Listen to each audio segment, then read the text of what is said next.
Yay! Hello, everyone in the chat on Facebook, YouTube, and Periscope on Twitter, because that's a thing that we do now. And I see that the tweet just went out that we are live. So if you see that on Attractions Twitter, come join us, please. Yes. Yeah. Let's see how many people we got watching. Michael, what's up? 10 people watching right now. Yes, I see you in there. Oh, if I hover over the eyeball, it tells me where people are watching from. That's neat. Let's see. Hi, Daniel. Thanks for coming. Hey, Daniel. Michael, what's up? Hi, Michael. Rodney. Yay. As always, thanks for showing up. We got quite a bit to talk to you about this week. And one thing that literally happened yesterday. So that was a fun little discovery, but we'll talk about that more. And just filling you guys in on our week. Derek, hi. Thanks for coming. Hey, Derek. Hi, Kate. Thanks for coming to the Attractions Podcast. Greetings from Indiana. Well, hello, Indiana. I'm Brittany from Texas. Well, not from Texas, but that's where I am. In Texas. In Texas, yes. For being technical, from Virginia, but... And I am Seth from New Jersey and Virginia and now Florida. Hey, Meredith. Oh, we miss you here in Orlando. Aw. Is this going to be a thing? You picked the right time to get out of town, though. Oh, man. Great timing. Great timing. Josh and I were talking today about how, like a couple of weeks from now, literally 2 weeks from now, we would be going to Anaheim for Star Wars Celebration. Yeah, doesn't it make you sad? A lot of stuff. I did not delete a lot of things out of my calendar. So man. As things come up, I'm like, yeah, that's what would have been going on. Yeah. Yeah, we were like, man, we would have been going to Disneyland, going to Star Wars Celebration, probably would have gone to Orlando for a horror night. And... yeah. It'd be like that sometimes. But let's talk about all the things that are happening. Yes. Instead of the things that aren't. Yes. Well, if you are ready, we can go ahead and get started. I'm good to go. Awesome. Okay, let's go in 3, 2. Hello, everyone, and welcome to the Attractions Podcast. I'm Brittany. And I'm Seth. And we are here to talk to you about the latest and greatest theme park news and more, straight from attractionsmagazine.com. But before we do that, Seth, what's been going on for you this week? I had a quiet week at home. Surprise, surprise.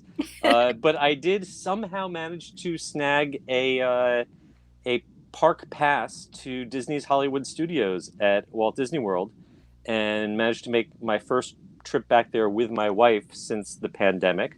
And we not only got boarding passes for Rise of the Resistance on our first try at 10 a.m., but she also got to ride Mickey and Minnie's Runaway Railway for her first time.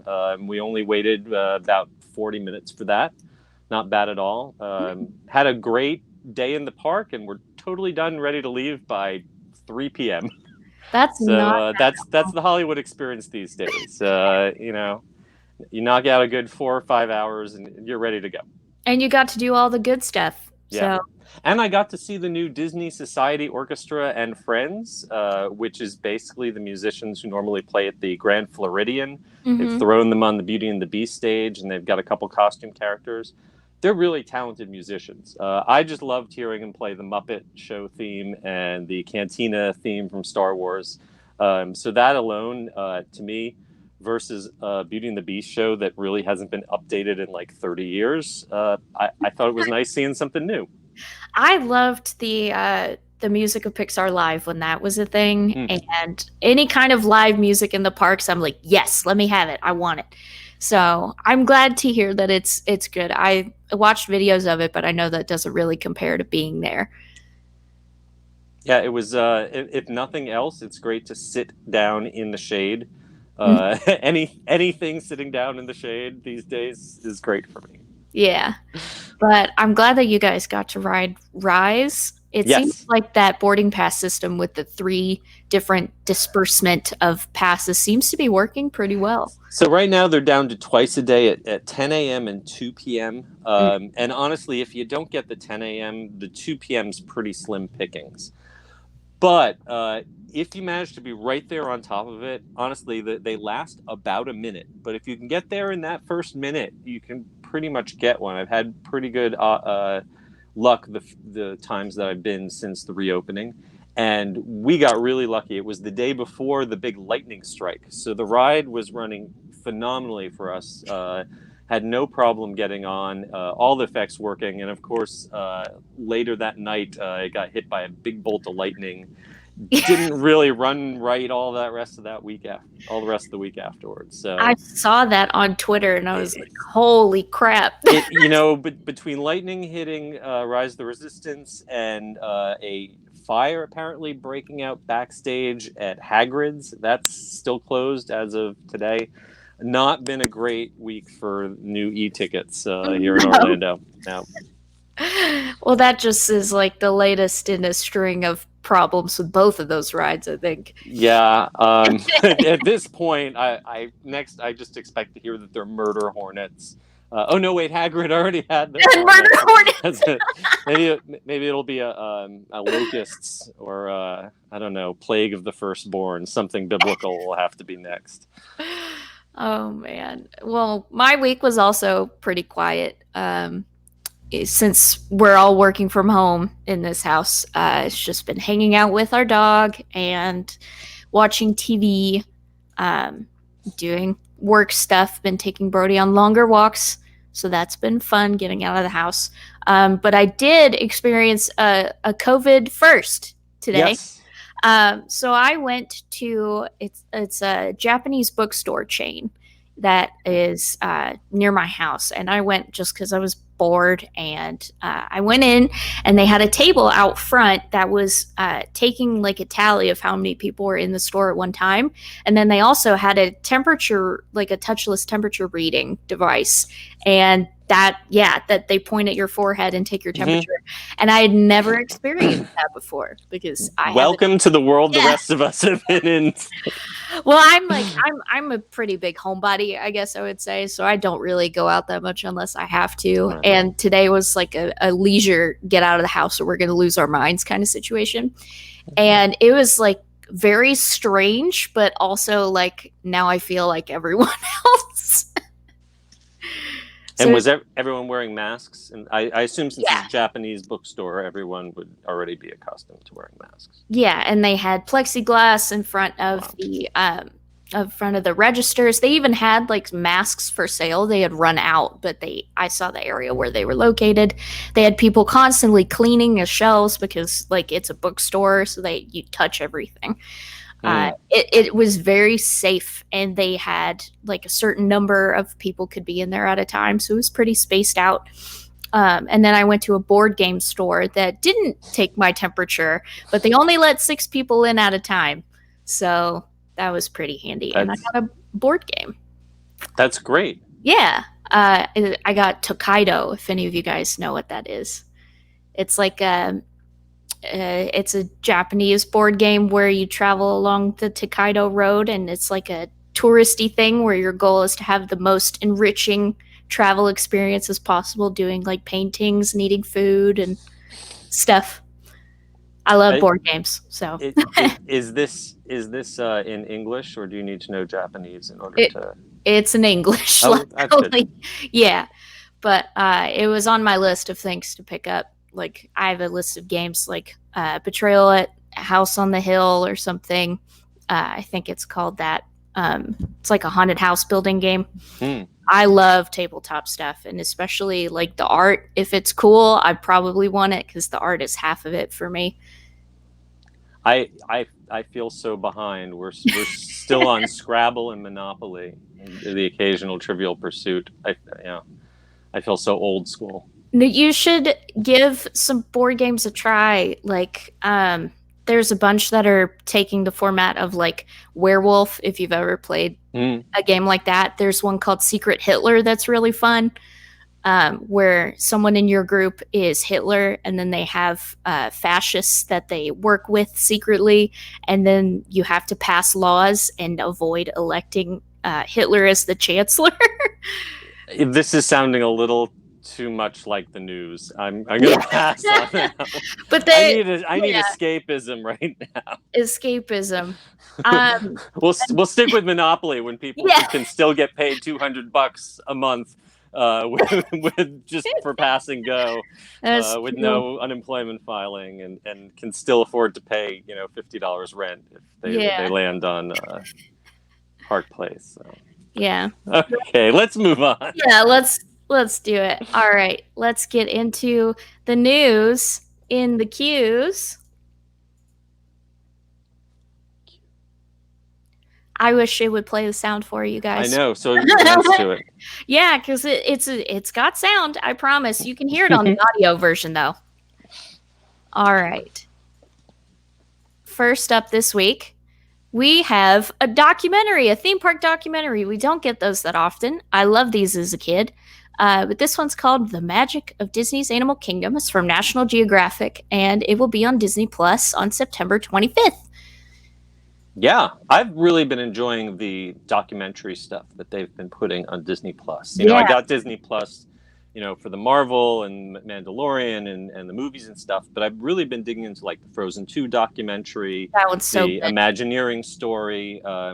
Been doing great work with all these, and I'm so glad Josh Gad is getting more work, because I worry about him. I feel like I only see 17 podcasts or video things or documentaries that he's in each week, and so I'm glad he has more work.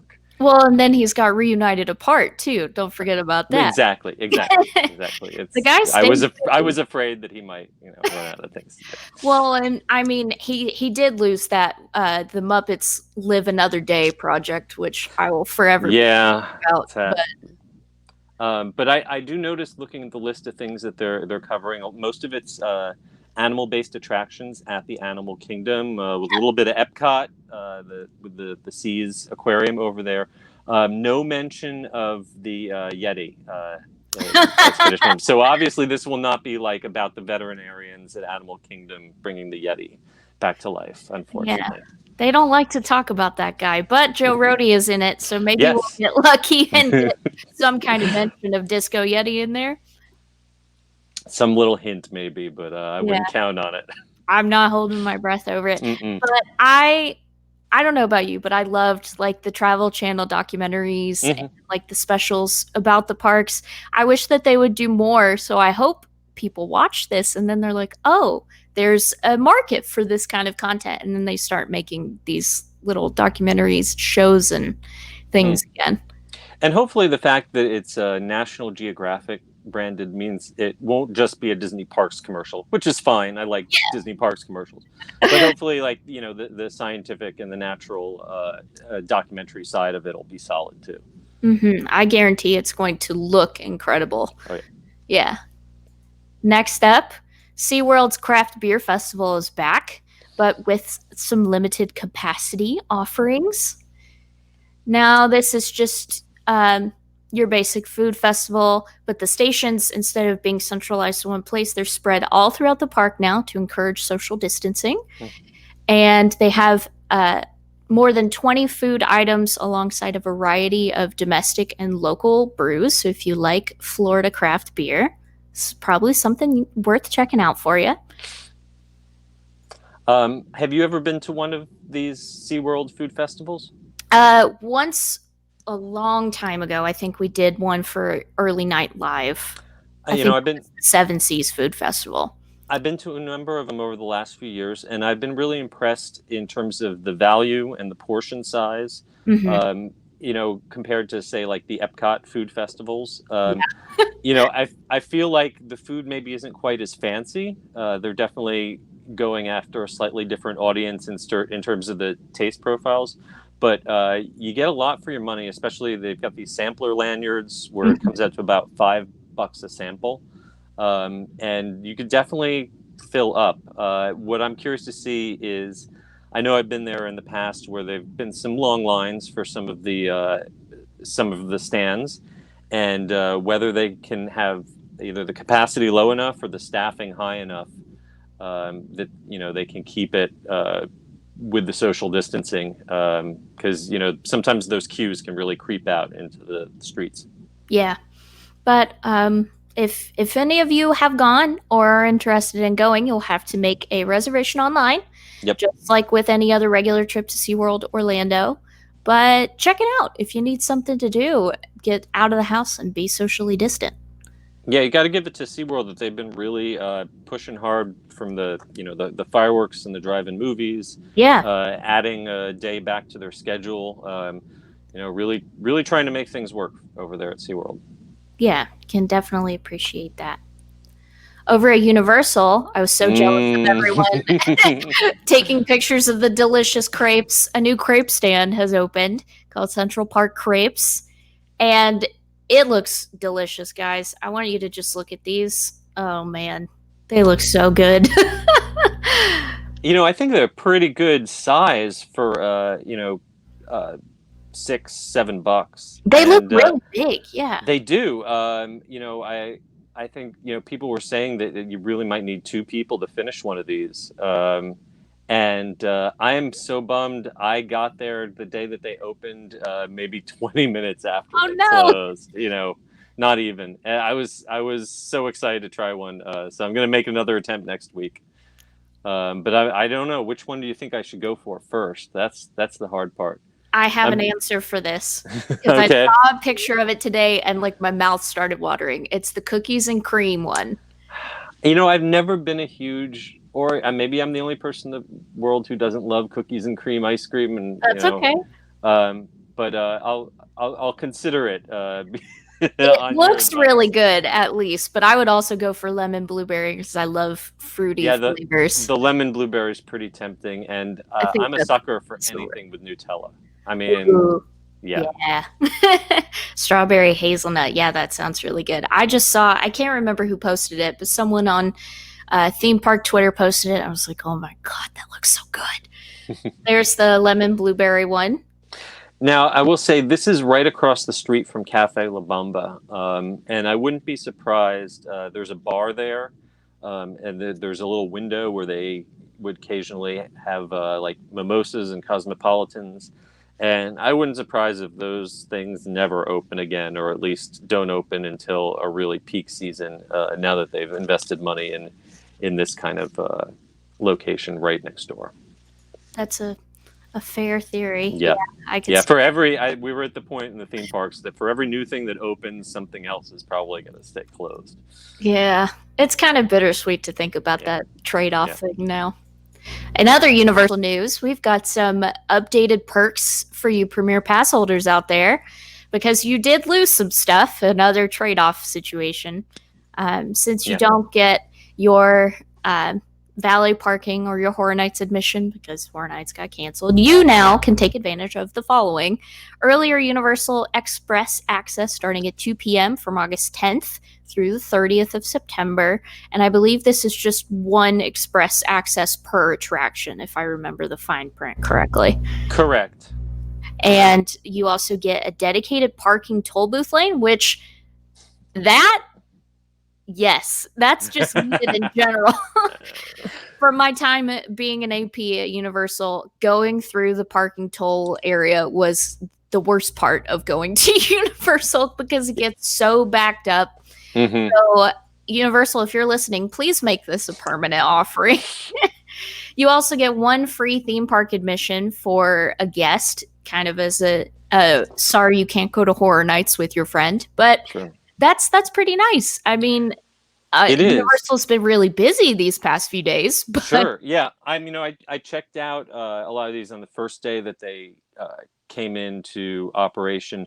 So that parking, you're going to go to the far left when you pull into the parking tolls. And there's just this one kind of sign that says Premier Pass holders in really tiny words. Nice. And I'm sure that, you can see the word AP, UOAP big. So I'm sure they're going to have pass holders pulling up there and then being told, "Oh, this is for premiere," and that. But I will say that when I was there, there were 6 or 7 deep in the normal lines, and I got to pull right up to the pass holder line. That's So always I'm nice. happy with that. They've also got pass holder turnstiles back open now, I think Ooh. through September. But that's not Premier only. That's any pass holder can use those. And the after 2 p.m. Express Pass is going to be really handy if you go there on a weekend right now. Weekdays are still pretty quiet. Weekdays still feel like very slow off season. But Saturdays, especially, and Sundays, we're seeing long wait times. Now, some of those wait times are inflated. Working with the folks at touringplans.com, and we've been sending people through to time the actual waits, comparing them to what Universal is telling people the waits are. And they're kind of over-exaggerating some of the numbers to kind of warn people. Yeah. But the parks, the days of them being a ghost town, especially on the weekends, are over. People are coming back, especially because of these annual pass holder discounts, the Florida resident deal that they've got, where you can buy one day and get the rest of the year free. Universal on the weekends is pretty packed right now. Yeah, I saw the pictures that Bio Reconstruct posted. Mm-hmm. I could not believe it in comparison to the other parks. If you guys have a moment to go look at his Twitter, it's like Universal and then Epcot and Disney's Hollywood Studios, and the Disney parks have like 4 or 5 cars, and then Universal, it's like from the toll booth all the way down. It's just packed with cars. Yeah, if you're gonna hit Universal on a weekend, go early, please. Yeah. Annual pass holders are all eligible for early park admission right now. Take advantage of it.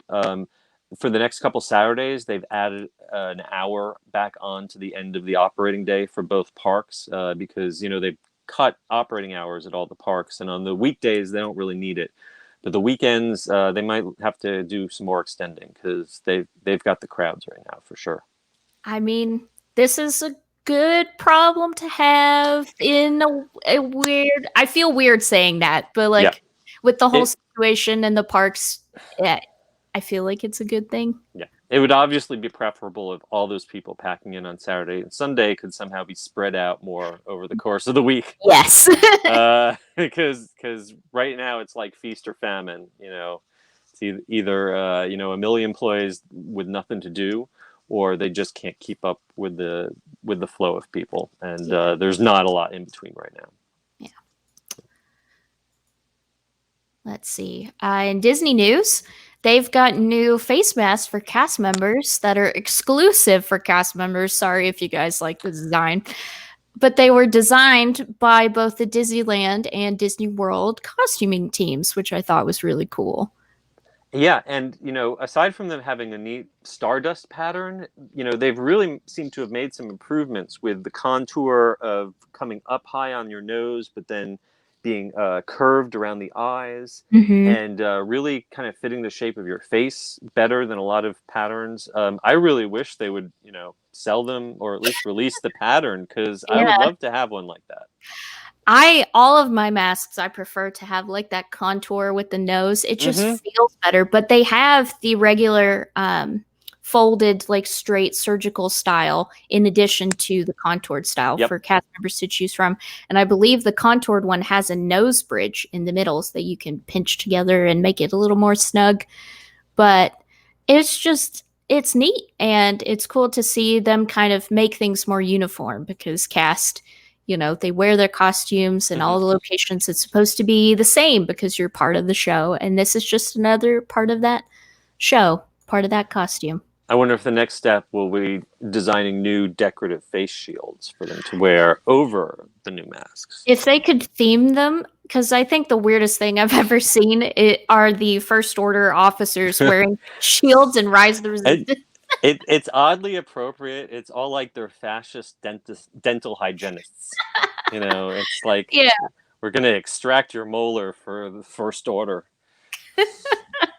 Your molars for your dental hygiene will bow to the First Order. Yeah. I mean, who knows? Maybe they'll 3D print like the bands with little patterns on them or something. Who knows? But these are cool for now. You can only get them if you're a cast member. Sorry about it. But I'm sure it'll show up on eBay at I some was point. just gonna say that, or someone will rip off the pattern and put it Hmm. on public or something. Don't do that. Please put it on Etsy, and I will buy one.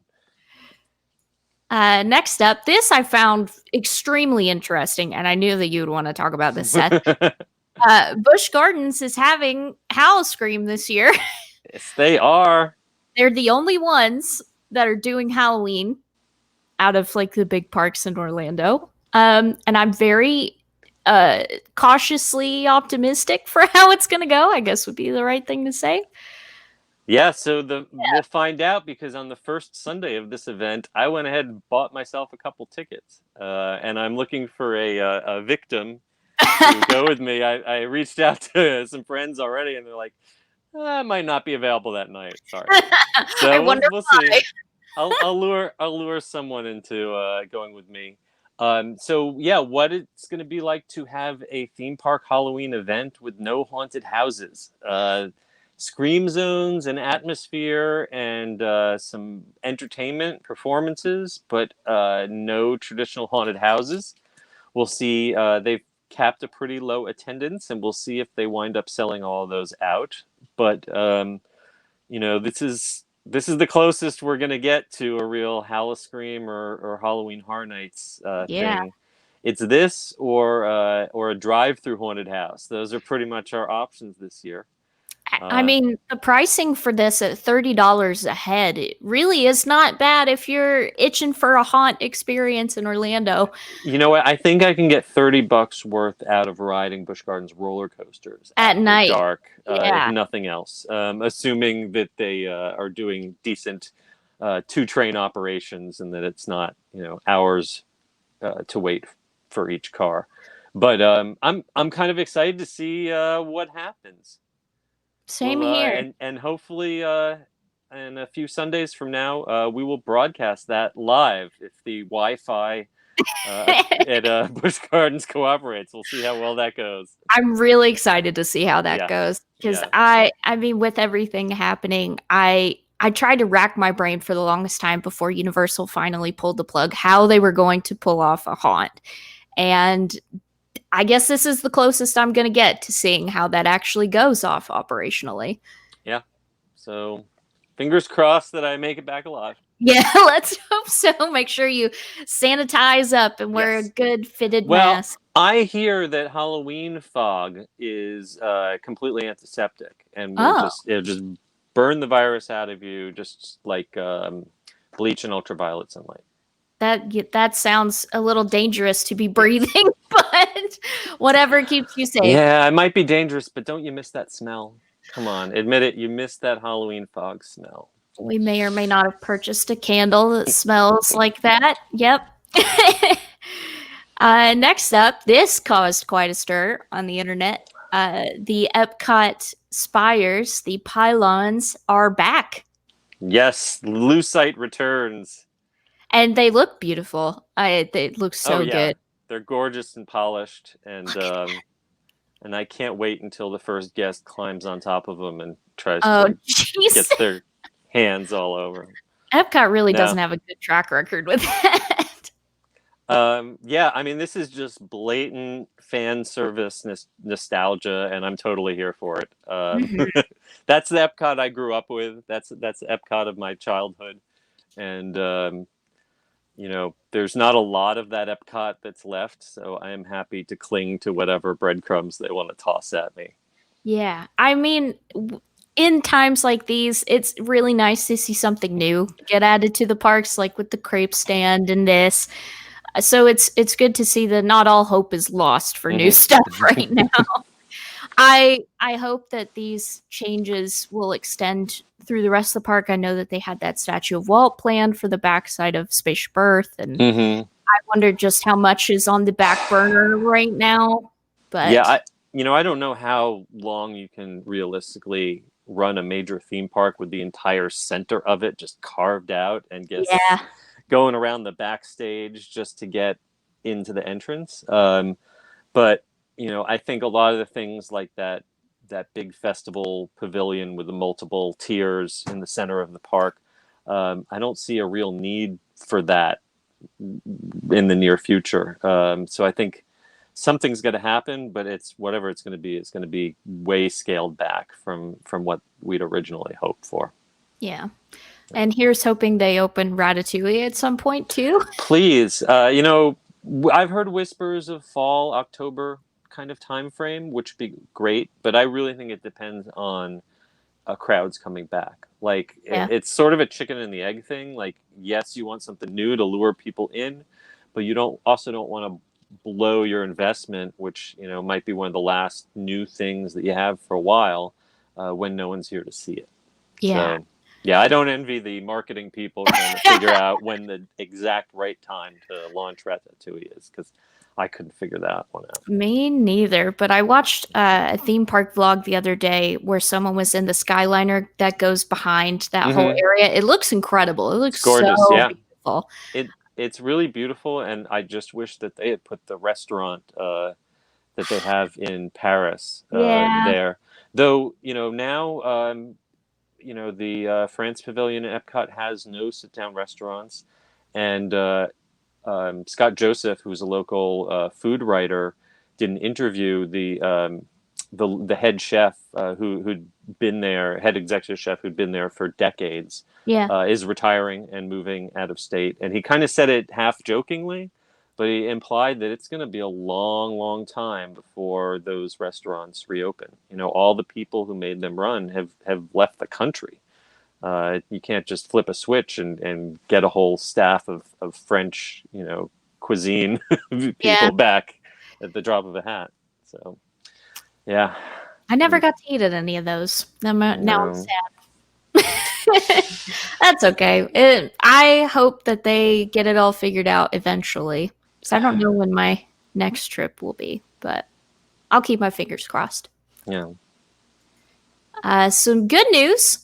Oh, good. For folks in the Actors Equity Association and fans of the live entertainment at the Disney parks, they have reached an agreement with Disney over the association's demand for COVID-19 testing. So this is an interesting story. Basically, what happened is Disney announced that they were going to have on-site testing available for all team members, cast members, families, and also the general public at large. And they're going to do it on property, which is a great thing because getting quick and reliable testing has been really challenging here in Central Florida. Then Actors Equity, who has been in kind of a stalemate with Disney over bringing actors back, jumped in and said, hey, that's great. We're going to kind of take credit for that. We're so happy. And we're so happy that we've signed a letter of memoranda that we're ready to return to work. That doesn't mean that Disney is ready for the actors to return to work. It just means that the actors are ready for them to return to work. And Disney was actually kind of... they kind of clapped back at Actors Equity saying, hey, no one think that us doing this COVID testing has anything to do with any particular union, hint, Actors Equity. I would love for all of my friends who are union actors to be back at work, and for the shows, for Savis to have actual performers instead of just selling you a bunch of lightsaber parts and say, here, put it together. For all of the parades and the shows, stuff to be able to go back on. But, as of this time where we're talking about it on Sunday night, Disney hasn't called anyone and told them to come back to work, as far as I know. They haven't put any shows back on the schedule.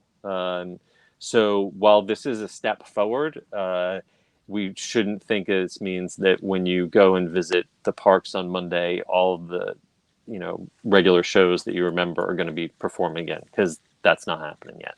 Yeah, I think there's still, with this whole thing as it unfolded, because I got the clapback statement from Disney.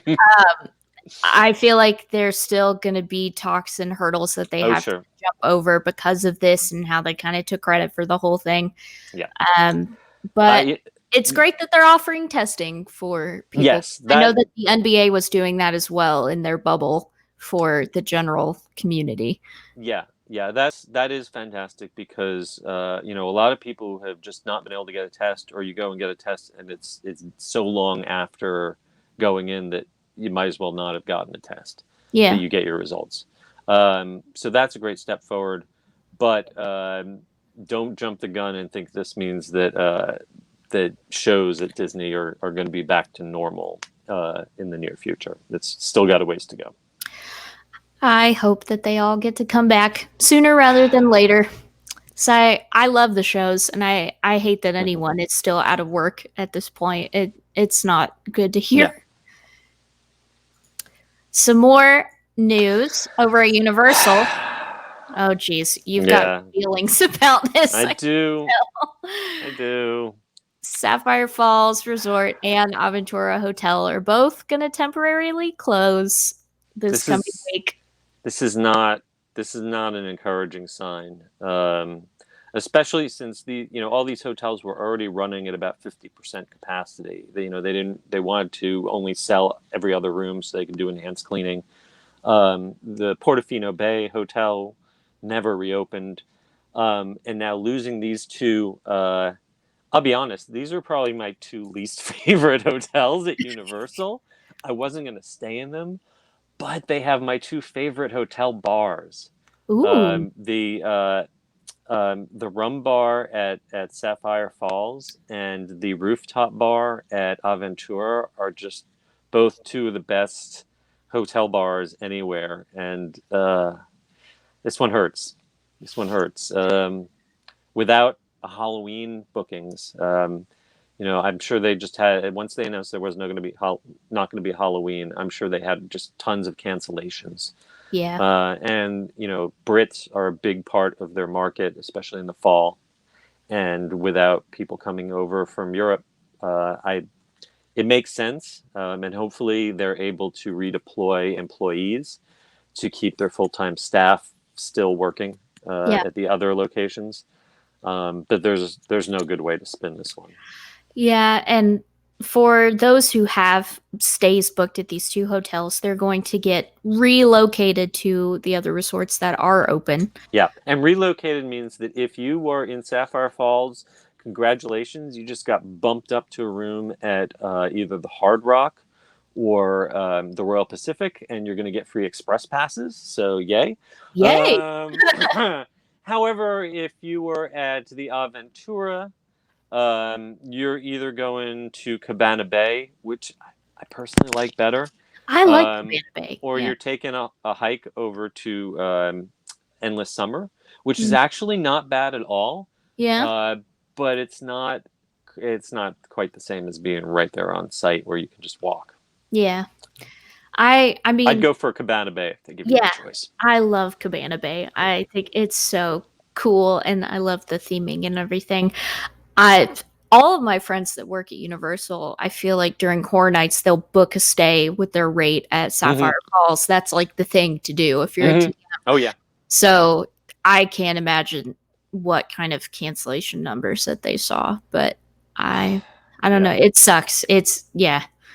Sorry that this episode is such a bummer, guys. This week was full of bad news. Right. And Sapphire and Aventura also, they were built kind of to be accessible to the convention facilities at Royal Pacific. No one's doing conventions right now. Mm-mm. So, it's just one thing after another. It's my heart goes out to all of the staff there, and I hope you guys are all shifted somewhere and able to keep working. Yeah, same here. And then hopefully I don't know, maybe things will get busy and they'll reopen you guys again. But that's it for me for news in the queue.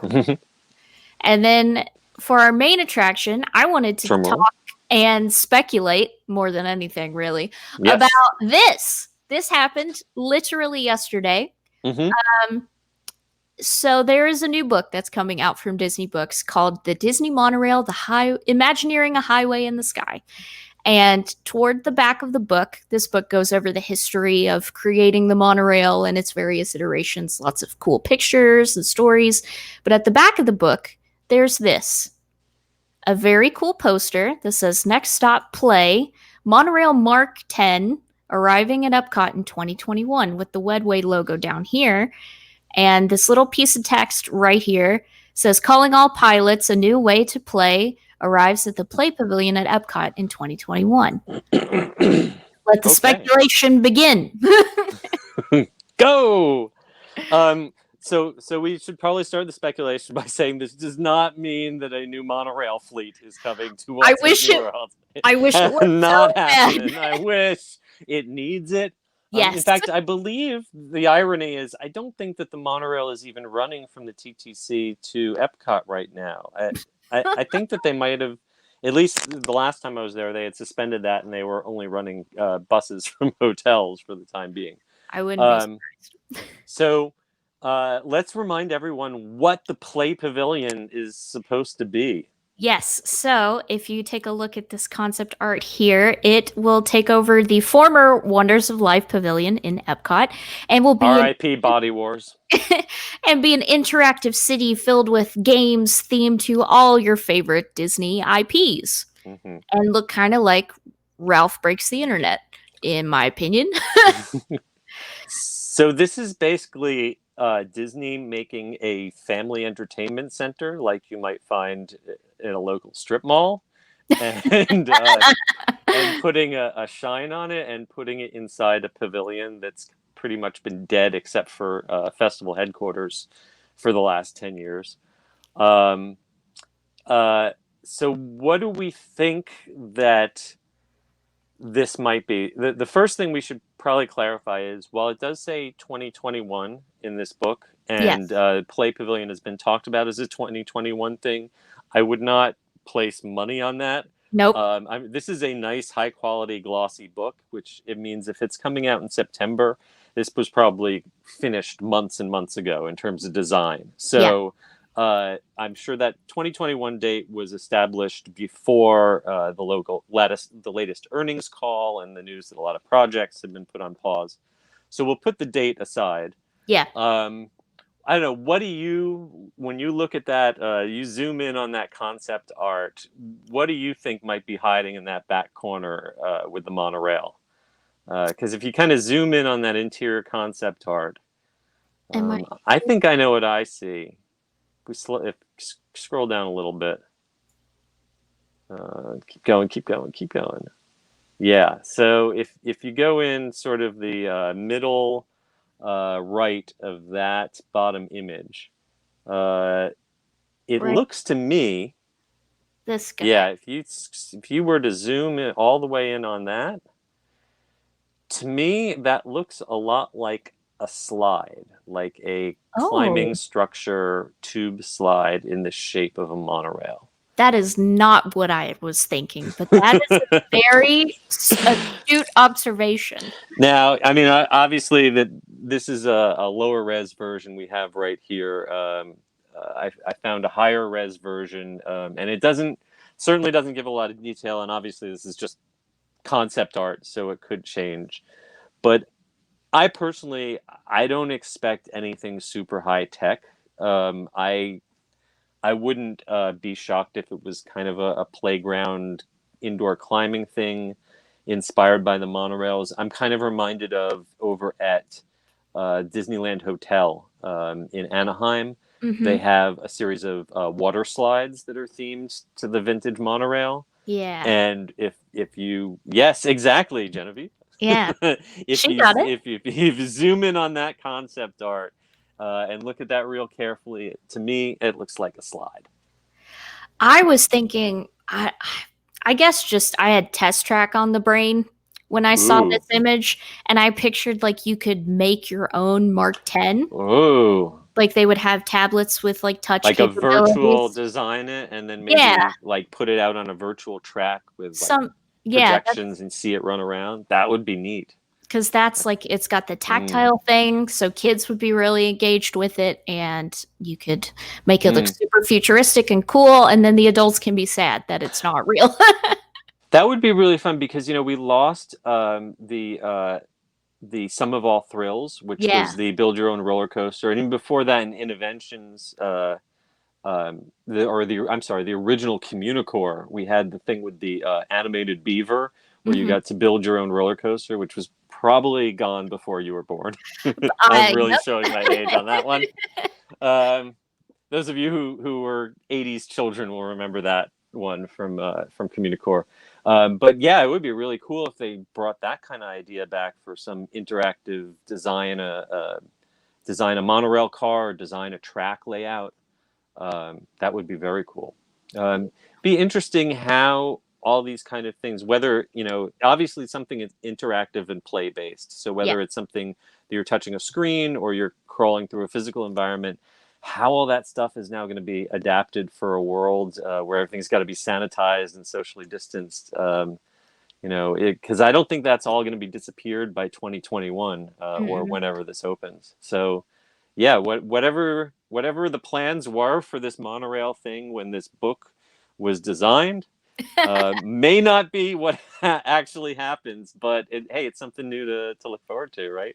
Yeah, and I was looking through our old coverage of the Play Pavilion because it's been a while since we've Mm-hmm. heard about it. This is the third attraction, if the other two haven't been canceled or altered yet. The other two have to do with Huey, Dewey, and Louie Mm-hmm. and Edna Mode.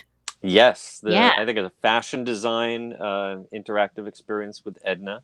Hmm. And I don't remember what the Huey, Dewey, and Louie idea was. I think it was my brain keeps saying it's a food fight thing, but I don't think that's Oh, okay. right. All right.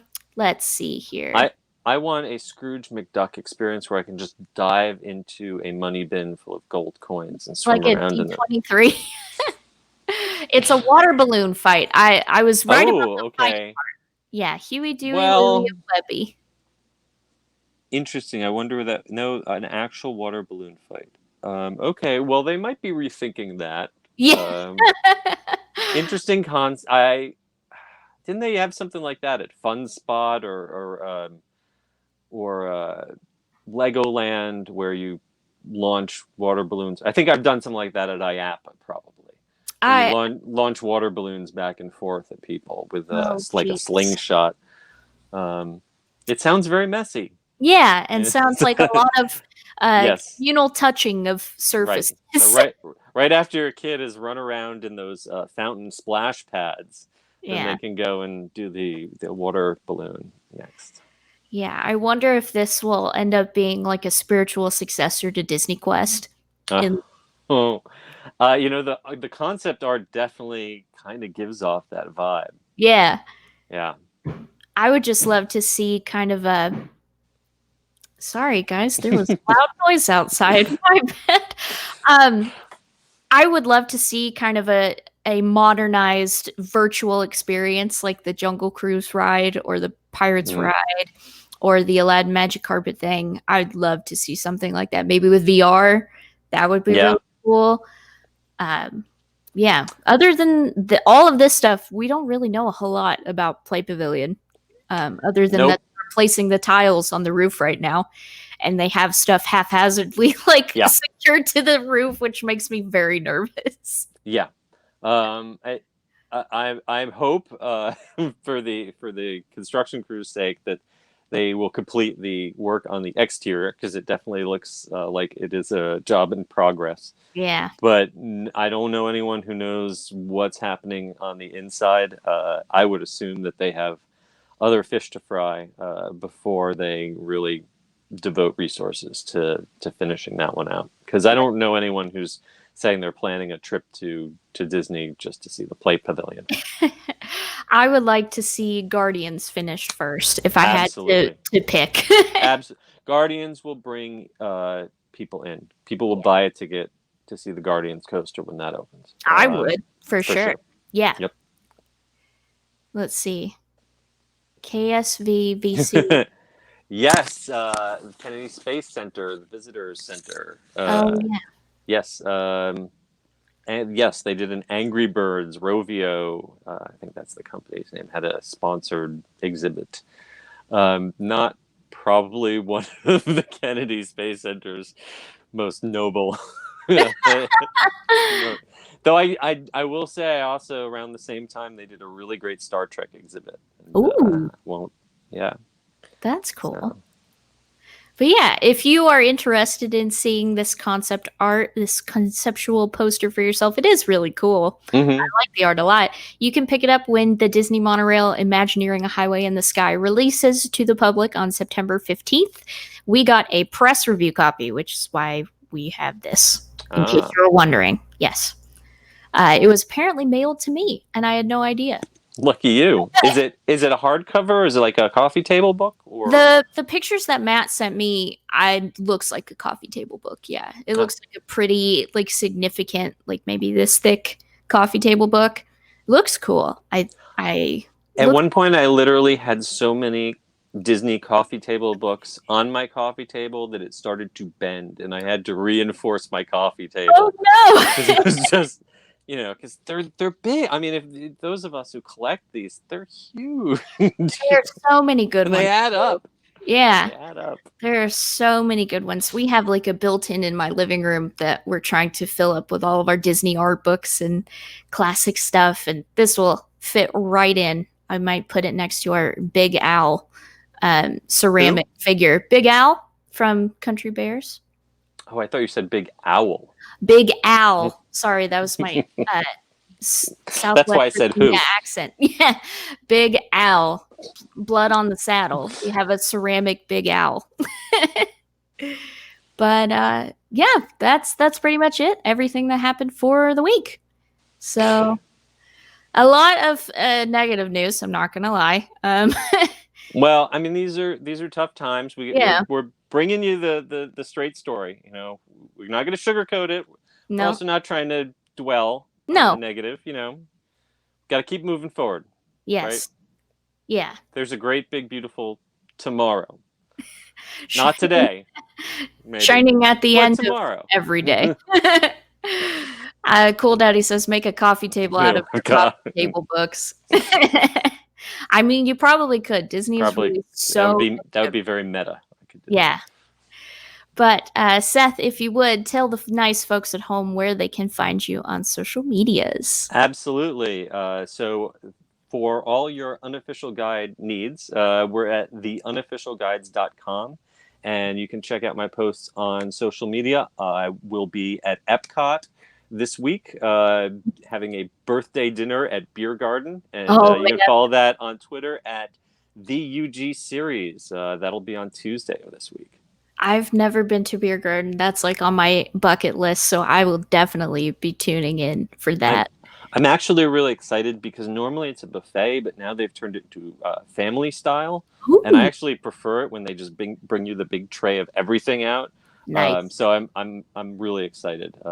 We'll see how this goes. That sounds so much fun. I wonder if how the entertainment will, if it will have changed any or. I saw a video of the guy with the glockenspiel. Mhm. I don't know if the full band is around, but the video I saw, like, that's a huge space. You're practically outdoors, even though you're indoors with the height of that ceiling, and it looked like people were really widely spaced. Won't have to share the long table with another family. It'll be great. Looking Yeah. forward to it. And so yeah, at the UG series, you can follow along and see what that's like. And you can find me at Brittany Tuttle. That's BRITTANITUTTLE. Yes, it's spelled funny on Twitter and Instagram. Occasionally on twitch.tv/Brit Plays. And of course at attractionsmagazine.com, at Attractions on Twitter, at Attractions Magazine on Instagram, and youtube.com/Attractions Magazine, where you can rewatch this if you want to. Over and over and over and over. Over and over again, please. And always give us a thumbs up. Give us a little like, Please subscribe, turn on that notification bell. It really, that tiny little thing, it really does help. I'm not joking. Algorithms are a thing. But until next week, we hope you stay safe, have fun, wear your mask, and just have fun doing what you do. If it's staying at home, visiting a theme park. Bye. Bye, everybody.